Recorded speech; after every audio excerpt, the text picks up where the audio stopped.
Eileen said, my name is Makayla Lindecamp, and this summer I've been working as the bilingual coordinator intern. Before I begin, I'd like to give you a little bit of background info. Last summer, I was given the opportunity to be a part of the first section of this internship program, where I worked with local new Americans in our community to establish what needs they were looking for from our library system and from our community. And as you'll see on the screen here, these are some of the things that they listed that they were looking for. I then created a list of existing resources in the form of a resource guide so that they could have all this information in one place to easily access. I also recommended that in the future, we bring in fluent speakers. So why fluent speakers? Well, the ease of communication that comes with fluent speakers gets them the best information in the easiest way possible. Also, non-English speaking patrons said that having someone there that spoke their language fluently made them feel more comfortable, and they also said it was a deciding factor in what library they decided to visit. So as this is a results first program, I'm going to begin with my results that I've accomplished over the course of this summer. So the first was to have 4 new volunteers be onboarded using the new process, to have these volunteers communicate that the process was simple and beneficial, and that 5 library supervisors approve of the process and commit to using it in the future. Before I began building this, I wanted to get an idea of how to go about building this. So I first started by meeting with volunteer coordinators from our local branches. I then met with local organizations that already utilize bilingual volunteers now and then have also utilized them in the past. And then finally, I spoke with libraries that already have a bilingual volunteer program in place.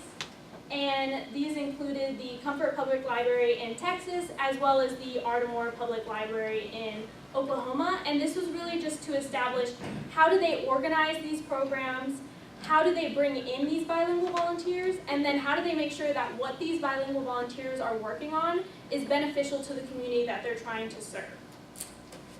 So, as I said, I wanted to start getting out the positions that we have for the bilingual volunteers and what we were looking for. And so I began by creating these flyers that I'll pass out here. They're in English and Spanish, and you'll also see them on the screen here. And this was just to create awareness in the community through our local publications and organizations and get the word out about this position.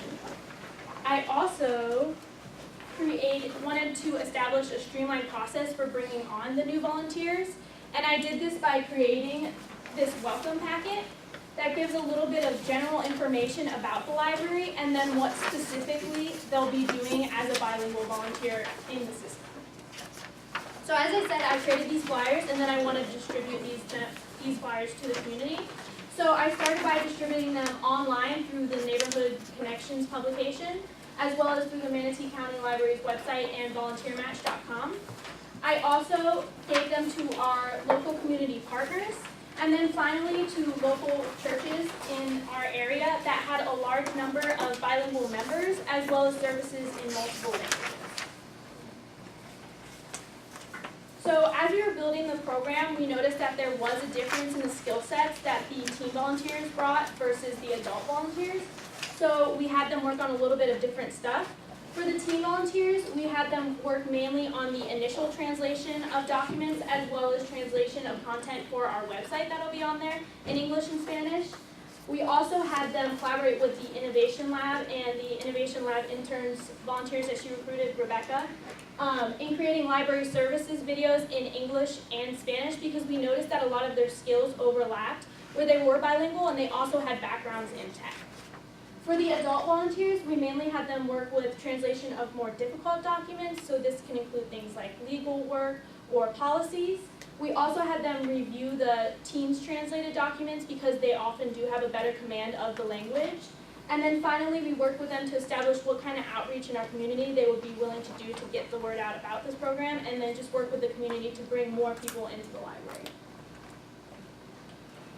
Some future steps I have to recommend to build this program in the future would first be to grow the number of volunteers that we already have.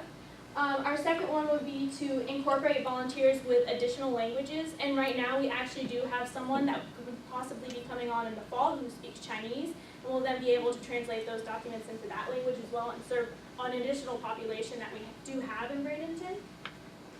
To expand the training to incorporate more skilled positions, so this could be the bilingual volunteers working with people one-on-one with very specific questions.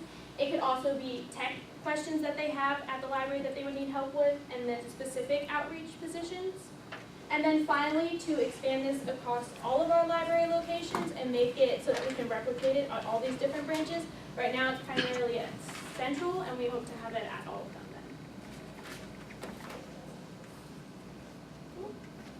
Thank you so much for this opportunity. It's been such a wonderful experience, and I'm so glad that I got to come back and do this again. Thank you.